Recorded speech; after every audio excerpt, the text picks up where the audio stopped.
Negócios e a gente recebe o nosso colunista, professor Daniel Santos. Professor, seja bem-vindo mais uma vez, bom dia. Obrigado, Ronaldo, bom dia. Bom, vamos falar um pouquinho sobre o endividamento das famílias. Famílias mais endividadas, professor? Exatamente. O que está acontecendo, Ronaldo, é que o Brasil passou por um período de abundância financeira. Então as pessoas elas usaram o recurso que elas tinham e também acreditaram, né, tiveram fé de que esse benefício, essa abundância continuaria. E eu usei a palavra acreditar porque a gente fala do latim crer, né, de fé, e aí vem também uma derivação disso que chama-se credere, crédito, e as pessoas usaram muito crédito também há algum tempo atrás. Nesse processo, os volumes de recursos que as famílias estão recebendo de salários ou de benefícios estão diminuindo. Então, o que está ocorrendo agora? 45%, de acordo com a CNDL, né, dos recursos que são levantados por empréstimos hoje no Brasil, são referentes a apenas rolagem de dívida. Então é como se a pessoa fizesse dívida para pagar dívida. Exatamente isso. Exatamente isso. E o peso disso a gente pode perceber a longo prazo. Por quê? Porque eventualmente ela contratou uma dívida com um valor mais alto e hoje ela faz um novo contrato com parcelas menores. Então, né?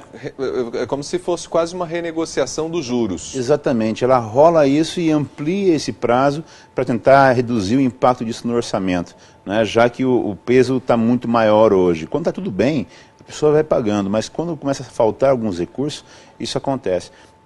Fora isso, 35% para pagar despesas de casa. Falamos, por exemplo, com relação à energia, à água, né, pagar telefone, despesas de parcelamentos de lojas. Então, tudo isso é importante perceber que nós estamos hoje, né, algumas pessoas estão hoje assumindo posições que não são as mais inteligentes. Né? É desesperador, a pessoa tem que dar um jeito de resolver isso, e ela resolve, mantém o nome limpo dela, né? Isso é importante. Mas seria mais inteligente começar a fazer uma análise realmente do orçamento, para poder tentar fazer uma avaliação, né, sobre uma quitação ou então um alongamento mais inteligente desse recurso, dessa dívida. Né?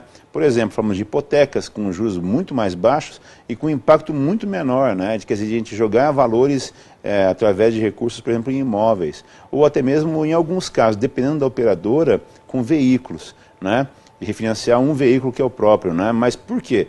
Porque se entrar numa taxa de banco que nós temos hoje, como a gente viu agora há pouco, as taxas de juros elas não vão cair tão cedo. Né? Talvez no próximo mês, se por acaso, se eventualmente essas questões que o governo está propondo na questão macroeconômica der certo, ele vá lançar mão do segundo passo que seria mexer nos juros, mas isso não aconteceu ainda. Então nós estamos diante de uma economia que está em recessão, encolhendo e pagando juros mais altos. Então não é adequado pensar nessa linha, né? É preciso pensar realmente melhor, avaliar com cuidado, né? Num orçamento muito mais apertadinho, sim, né? Mas tentar perceber como que isso vai influenciar não somente agora, mas o quanto de dinheiro ela vai perder nos próximos anos assumindo um risco desse tipo. A gente sempre diz que o brasileiro tem uma cultura econômica um tanto deficitária, pelo menos no que diz respeito a saber lidar com o dinheiro. É verdade. Né? A gente precisaria, quem sabe, trabalhar melhor um ensino, uma educação financeira.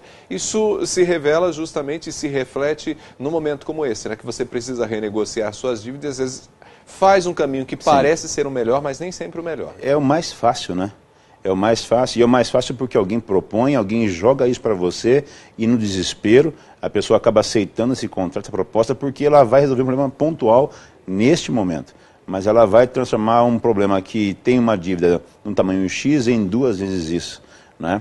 Essa cultura financeira que você fala, realmente é importante pensar, porque no caso de outros países, por exemplo, Estados Unidos, fala-se sobre já ensino de gestão financeira nas escolas a partir da 3ª série do 1º grau.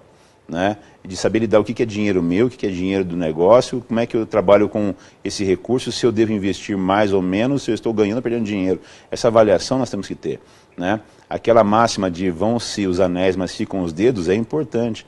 Né? Numa situação como nós temos hoje, eventualmente abrir mão de uma parte do patrimônio com um valor que seja dentro do mercado para liquidar dívidas e ficar tranquilo por 1 ano, 2 anos, seria uma coisa de realmente se pensar, para garantir esse sossego doméstico, né? Essa paz dentro de casa, para poder, então, aquilo que entrar de dinheiro novo e que seja possível acumular, entrar num novo ciclo agora de benefício e não de malefício.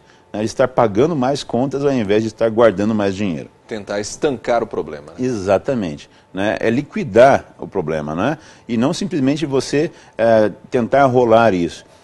Refinanciar dívidas é uma ação que se assume na situação do desespero, né? Para tentar evitar que aquele mal que eu já estou sentindo agora continue por muito mais tempo, mas ele vai continuar. Né? Porque o que ocorre, daqui a pouco nós vamos ter juros, né, e mais custos e mais despesas, e essas despesas, esses custos todos vão impactar no orçamento. Então, a estancar, liquidar a conta é a palavra que nós temos que enxergar neste momento. Professor Daniel, até a semana que vem. Até semana que vem. Grande abraço. Professor Daniel conversou com a gente, falando mais um pouquinho como você pode lidar com o seu dinheiro, administrar seus recursos e viver melhor. Professor Daniel Santos, toda quarta-feira com a gente dentro do nosso jornal. Bom, e com essas informações a gente vai terminando por aqui o Ponto com News. Agradecido a você pela companhia, por você ter escolhido a gente. Hoje é quarta-feira, véspera de feriado, amanhã feriado. A gente também tem uma folga aqui para todo mundo, mas na sexta-feira o nosso jornal está de volta. Um grande abraço a você, aproveite o feriado, mas tenha bastante cautela, principalmente nas estradas. Um grande abraço, a gente se fala. Ponto com News.